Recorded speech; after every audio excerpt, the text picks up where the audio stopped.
right, I know what you guys are thinking. Yeah, we'll give them 2 shows. Week 3, they ain't showing. Well, with Float Life Fest 5 coming up, we're still showing up. In fact, we're showing up at the trail. So, yeah, here we are at pretty much the hardest trail in DFW with my boy Austin, my co-host. Let's go. Yeah, Austin, I'm going to pass the mic on to you. I want you to give us a little background on this trail. Give the viewers an idea of what to expect. Here's Jeff. That was kind of like that skit from the Onewheel part on the Onewheel Race to the Rail. Kind of felt like Adam Laser right there. Hey, Jeff, do it again. I just got my Adam Laser on. So, welcome to D-Even Trail Bro, show number 3. This is North Shore. This is one of the hardest trails in DFW. Super gnarly, super long, actually has some elevation changes, and we're not going to be skipping anything this week, even with Float Life Fest going on. We're still going to be dropping an episode. I have one day before I'm going back to Float Life Fest 5. Came down to come back to reality for a couple days. Actually, I just come back for 4th grade, to be honest. Jeff couldn't miss a whole week again. So 4th grade, you got us for a couple days. Well played. Anyway, here we are at North Shore. What we're about to see here is what little elevation we do have here in Dallas. We got some really cool hills. We got some good rocks, some good chunks. So we do have some Arkansas vibes here. So let's rip it. Let's do some cool stuff. There's some drops that we're going to try to hit. There's some cool rock gardens that we're going to maneuver through quickly. So let's go rip it. Here's a YouTube transition.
Well, let's take a drink. Let's start. We have to start every show with a drink.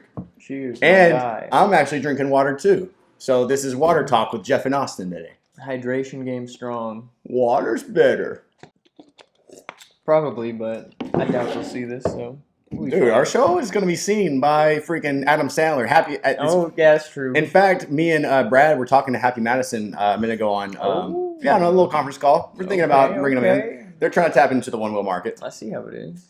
So what about that little cute little walk in the park that we just did, that we just showed them on the show? Yeah, North Shore. That was a pretty good little run. Pretty good little run. We just did a little after work sesh. Yeah, it's fine. It's just, I mean, that's kind of on the daily, you know? Nothing too crazy. Exactly. So this show today is going to be a little shorter than the first 2 shows because we got a lot on our plate this week. What do we got on our plate, Austin? We have Float Life Fest 5. We're leaving today, or I'm leaving today. Austin, I think, is going to come Thursday. Yeah, we got to get your orders out. So someone's got to do it. Someone has to stay back and hook that up for real. We're going to talk a little bit about some news, and then we're going to go straight to some questions that are going to kind of feed into like a basic trail riding 101. And then I think we'll end it with a cool interview from Brooks the guy that sends it from Minnesota that's putting together Windman. Yeah, I've been to Minnesota a handful of times, and it's great. Green in the summer, it's very green. In the winter, it's very white. So I look forward to getting some insight from him on his winter riding. Yeah, I mean, a lot of people don't. We're very luxurious in that we get trails year round. 365. Yeah, but when you don't have that type of terrain, it'd be hard. Sorry, not sorry. All right, so before we get into our questions, let's just do a quick thing. Let's do a quick news thing. All right, so Float Life Fest 5, we're leaving today. What's some expectations? Who do you think is going to take it all? Like, let's say that we can't say that we're going to win. Who do you see being, give us top 5 in the time trials. I mean, in the time trials, I mean, the dude we mentioned before, Brooks, I think he'll be a tough contender. Yeah. Austin Silva, Floaty, Mm-hmm. Kyle Hansen, Mm-hmm. Bodie will be a tough contender as well. I mean, pretty much your entire race for the rail lineup, I think, is going to get the time trials. I'd really like to see some newcomers come out and just like come out of nowhere, though. I think that'd be pretty sick. There's actually probably a possibility that's going to happen. Yeah. At Float Life Fest, I bet you we do find someone. We're going to have someone that's been riding the last maybe 8 months to a year. They're getting really fast, and this is going to be their first event. So shout out to you. That might be you. So we are actually going to have a booth, Onewheel Parts will, we'll be having free lemonade like last year. We'll be selling grip tape and stuff like that. If you mention this podcast and come by our booth, we'll give you a free gift. Nice, yeah. So they just come by and say, hey, do you even trail, bro? Yeah. Okay. If you come up to the booth and ask us if we even trail, bro, you got a free gift. For sure. Oh, yeah. Hey, we didn't even ask Brad if we can okay that. It'll be fine. Okay. It'll be fine. I'll okay it. Sorry, Brad. This is for y'all. All right, so let's get on to the questions. We're going to let Austin go first. Oh, all right? Dear me. All right, let's see what we got. Do you ride different board setups for different terrains? So, I used to, in a very vague sense. So, all the trails here are pretty much flat. So, I didn't have like trail-specific boards, but I would have preferred to have a board that had like tail rails if I'm going on more elevation change or stuff like that. I did have a street board and a trail board. That would be the biggest terrain difference that I had, and ended up using both of them for trail. So when you called it a street board, like what did you do going into that to make it a street board? Like why did you think that was a street board? It had a slick on it. It was a little bit more prettied up. Had some rail guards that kept a little bit cleaner than normal. You know, typical trail board stuff or street board stuff. And then the trail board was treaded tire and foam grip and ready to rock and roll. But then I ended up using both boards for trail. So I guess I only had trail boards. How about you? What do you think about different boards for different Well, real quick on your boards before we get on my boards. At the board that you have now, was that originally the street board or was that always the trail board? That's always been the trail board. So you sold the street board? Sold the street board. Heck yeah. I'm kidding. Kyle Hansen, I'm kidding, bro. Trails only. You're freaking tricking it up. Awesome. Bodie, tricking it up. Awesome. Getting it. Okay, so real quick while you're talking about slick tire, we want to tell the viewers something real quick. A lot of people think treaded really is like the way to do trail, and I actually, I agree with that. I prefer like a Trail Pro tire. Yeah. That's my favorite. Same. But I have tested and rode slicks, and slicks can ride trails as well. In fact, one of the fastest one-wheelers in the world for a couple years, and heck, he's coming back to Float Life Fest to maybe reclaim first place. He's been away for a little while since January. Watch out. But Dom Williams, he swears by a slick. And so, slick isn't really just for street. You can rip trails with them as well. 100%. All right, so the question to me, do I prefer different setups for different trails? Absolutely. Currently, really, though, I'm like Austin, and I only ride one set of rails for all trails right now, just because there's really not a viable rail situation for the GT as of yet. But when I was all CBXRs and I had multiple board setups with the XRs, I did have different rails. I had 3 different rails. I had straights, W's, and tails. And so anytime I'm going down a mountain, dude, the tails are just, it's a cheat code, dude. Like, why have tail rails not came out yet for the GT? Like, God. Who's going to make them first? Matson. All right, no, for real. So tail rails was my preferred because even... I don't know, even in the flat stuff, I just liked it because it was almost more like skateboarding, So, I don't know, I liked it. Gives you a more aggressive stance, too. Yeah. You're more like lean forward a little bit. Yeah, because your back foot's on this lift. Yeah. So it's basically putting this pressure on your front foot, like right on the sensor. Yeah, it forces you to go a little bit faster. Yeah. Just naturally. Dude, Matson's rails are fast as heck. Like Yeah. I as soon as I rode them, I'm like, bro, let me just like Buy these. what do you make for allowance? What can we triple that? Like what's going on here? Yeah, no. But so the W's, like there's some homies that say that I'm wrong with thinking this, but in these windy trails here in Dallas, man, I loved my W's because I could like go around corners faster than the tails and the straights. But several of my homies, they prefer straights on real windy stuff. Yeah. So yeah, to answer your question, yes, different trails automatically equal different boards if you're trying to maximize every single second, be as efficient as possible. Yes. Yeah. Okay, that makes sense. Now with the W's, the nose clearance was so low that that's why I always prefer the tails over the W's because sure it's nice going down, but when you're coming back up, the tails just had that more nose clearance. So Yeah. I prefer those the most. So as soon as some tail rails come out for the GT, I will be rocking those. All right. Heck yeah. Jeez, that was a long ass answer. I'm sorry, guys. Yeah, it was. Probably gonna have to edit that one down. Bit. So do the trail difficulty ratings for a mountain bike relate the same to Onewheel, you think? Like Yes and no. I mean, obviously, a green trail on a one wheel is going to be a lot easier than a black trail on a one wheel. But there are some trails that, I mean, there's terrain that mountain bikes can go over that one wheels can't. And it could be classified as easy for a mountain bike or medium for a mountain bike, where a one wheel is just impossible, unfortunately. Yeah. I mean, we've done races on double black diamond trails rated mountain bike, and they were great. They were great trails, but there's also blue trails that are literally impossible to do on a board. So, yes, they do, but scope out the trail beforehand and see what features there are, I think. And we're going to go to a quick break because Brad needs to leave the room. I think for the most part, they do pretty well. You know, obviously, I think anyone can just rip a green. Yeah. But when it comes down to the blue, there's some beginners that could do some blues, and then there's the same beginners that would have trouble on other blues. So I think the point I'm trying to make is that the blues, there's a wide spectrum of talent or difficulty there. So just be aware of that. And when it comes down to the black diamonds, I feel like those are fun trails to take with the homies. Yeah. Don't be expecting to be bombing those. Those are literally like going and sessioning different features, sessioning different rocks. I mean, it's just super gnarly on the black diamond. So once you've done your fair share of trail riding and you want to take it to the next level, definitely the black diamonds are super fun. Oh yeah, and I mean, not all black diamonds are equal either. Some are way more difficult than others. Oh yeah. I mean, some have just absolutely insane. There's no way a one wheel could do this. Yeah.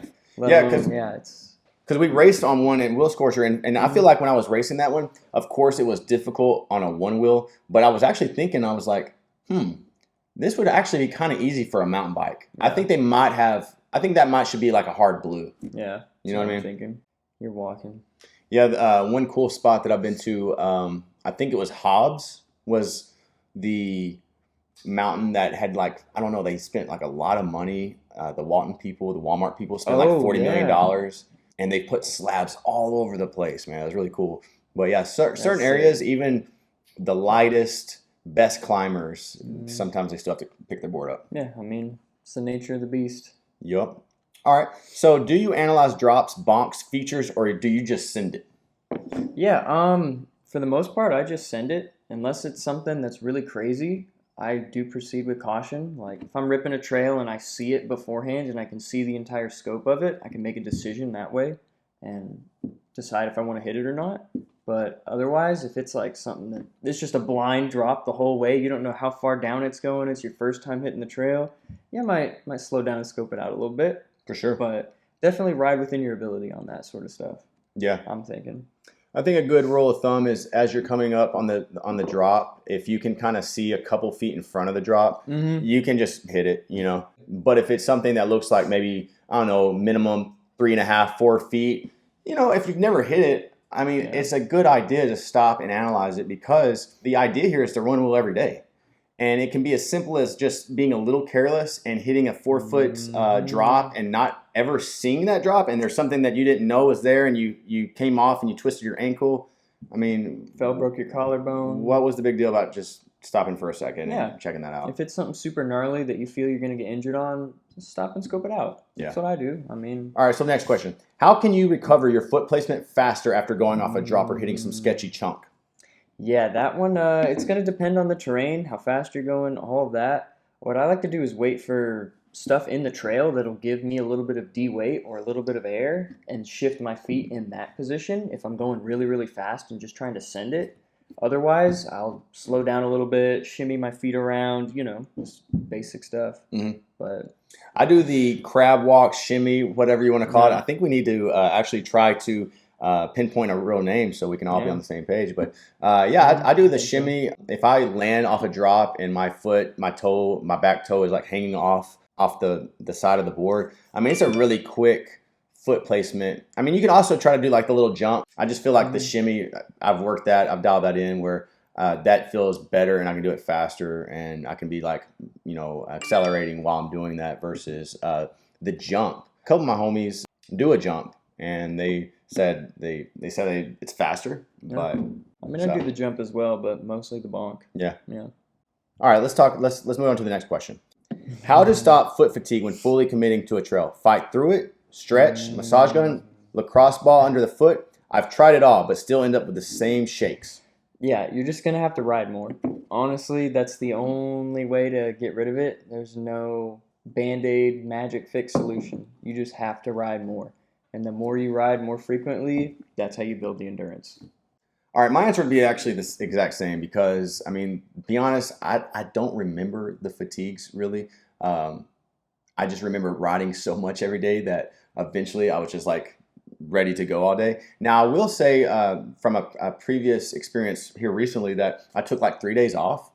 And when I got back on the board on the trail, the bottom of my feet were kind of feeling it. Yeah.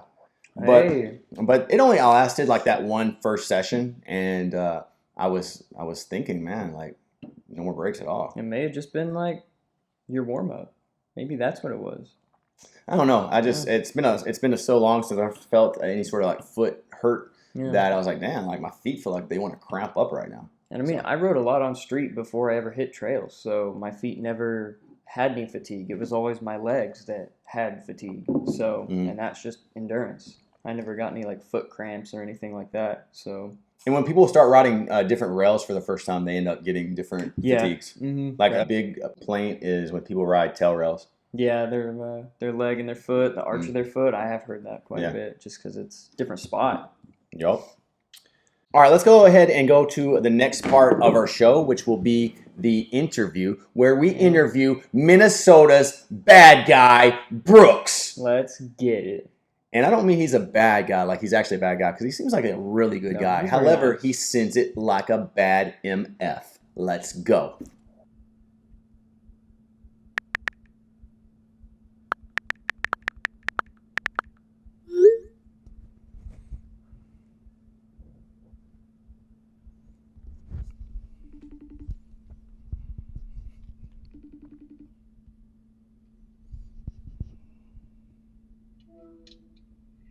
What's good, Brooks? What's good? All right, let me move this around a little bit. All right, dope. You good? You good? You got your little mic there? Yes, sir. You gonna put it next to my wheel? I'm gonna put it. Well, actually, I'm gonna be passing it back to you. I'm gonna be like this. Yeah, I was watching some of your clips, man. Man, I've been a fan for a while now, so really appreciate you being a guest on the show. Do you trail bro? Because you absolutely do trail bro for sure. So thank you for being part of it.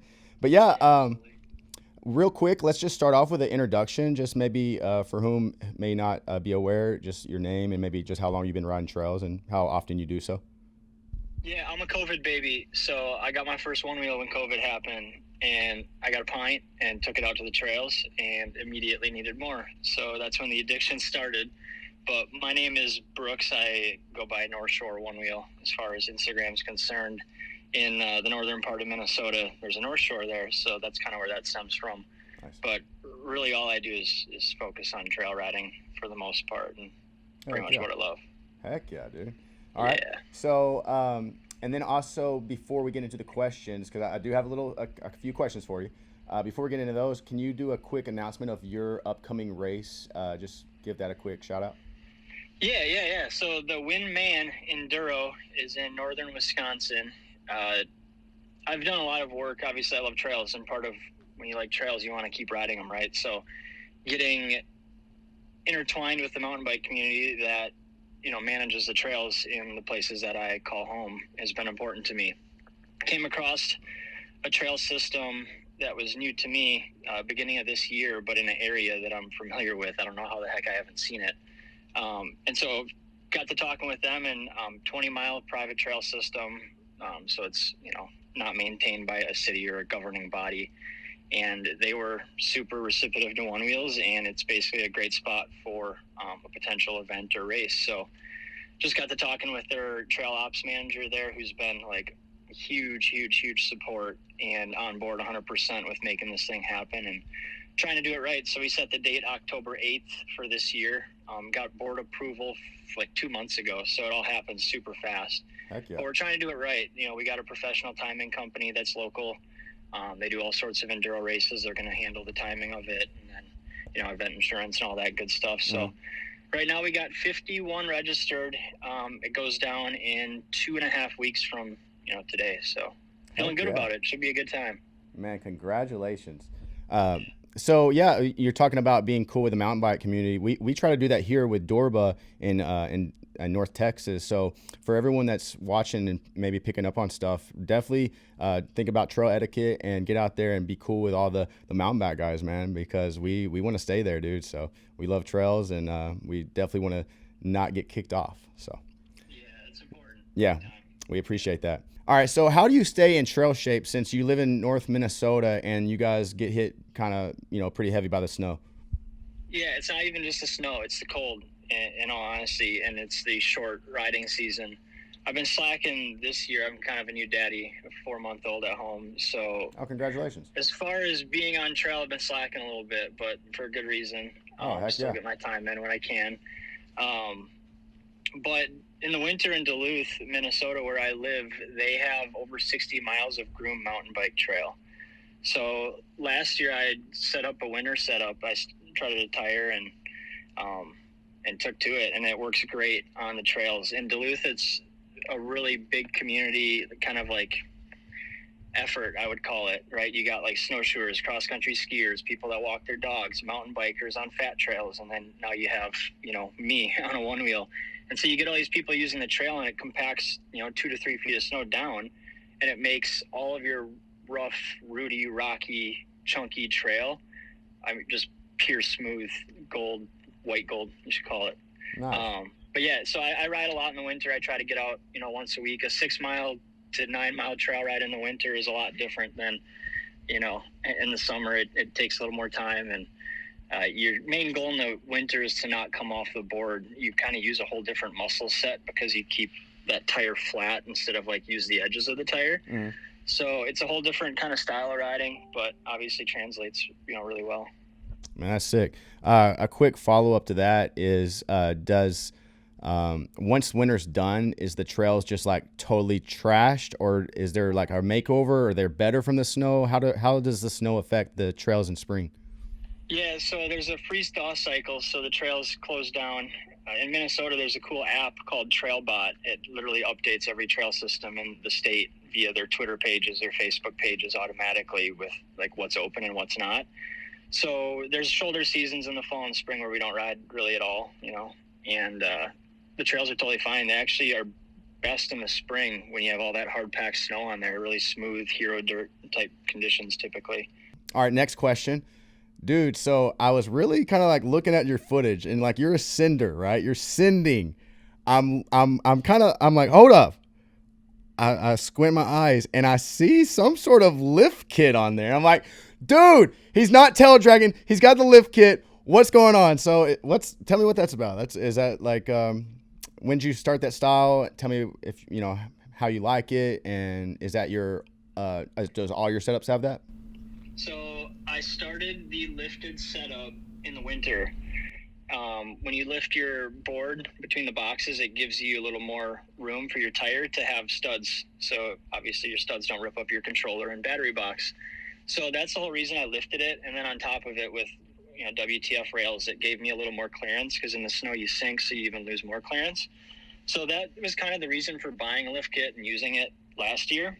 And then got these mini mustache rails to try out from Bob Stokes' shop and Mob Shop, and they fit a Trail Pro tire with a lift kit. So shorter frame rails, they're Prowler length rails, and they fit that Trail Pro, and it also gives me crazy amount of nose and tail clearance. So even things like riding off a curb, you don't slap your tail with that lift and with those rails. And then, translating it to landing, drops, sends, bonks, whatever you're doing, it gives you more wiggle room to kind of play with in that front and back, as far as being able to keep the nose and tail up.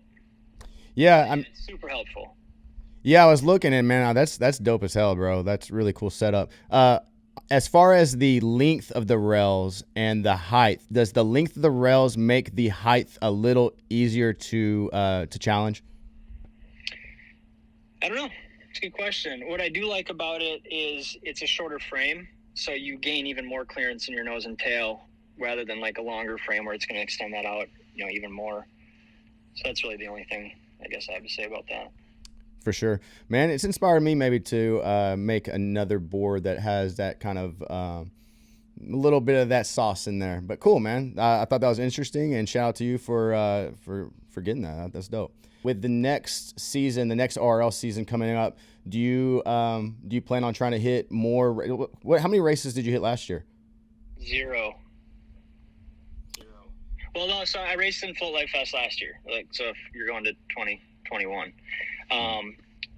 With the new baby this year, it limited my travel. We had the baby, 2 weeks before Dirt Surfers, which is really the only event, that I keep my eyes on for the most part, being that I have 50 miles on a GT, right?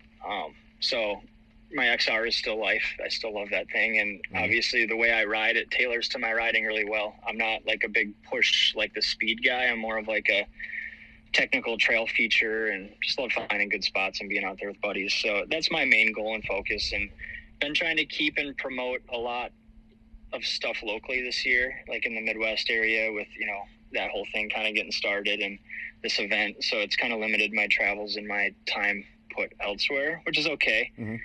So hoping to maybe get to a few more next year, but I'm not going to consider myself a heavy ORL racer by any means. Okay.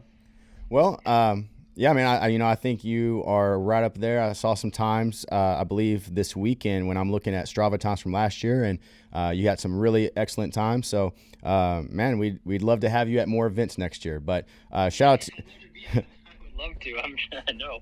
Need to get to a couple. I'll try to get to a few more next year for sure. Well, man, I don't want to take up too much more of your time. I know you need to actually get right on the road to Float Life Fest 5 now. So, man, do you have any sort of outro or any thanks that you want to give or shout out or anything like that? I love what you're doing. I see you out there signing. I see what you're doing here, pumping up the community, doing what you see fit for your role. I love that. As far as what we got going on local with this Winman Enduro and just, everything we got going on kind of with that, just all of our sponsors, the people that have, supported it. They're giving away a lot of great prizes, to people that just show up. Even one of our sponsors is giving away a GT. Everyone that shows up is going to get entered into a free raffle. So there's a lot of cool stuff, a lot of good things going on. And so just want to shout out, anyone you see on our Midwest Onewheel page is a supporter or sponsor, For sure. Good ups. Well, I appreciate it, man. And that weekend, I'm actually, little Jeff's going to be at his mom's. So I'm thinking about flying up there. So, yeah. So we'll talk, man, because I might have to send you a GT. You can use mine. For sure. Okay. Well, man, I appreciate your time, man. You get back on the road, and I'll see you soon. Yeah, we'll see you down there. Thanks. Yes, sir. All right, buddy. Bye-bye. Yep, bye. All right, thanks, Brooks. Yeah. Amazing interview. I can't believe you're talking to us, taking the time to talk to us while you're on your trip to Float Life Fest. Yeah, we appreciate that, man. The dude pulled over and literally FaceTimed is us. just okay, heck yeah.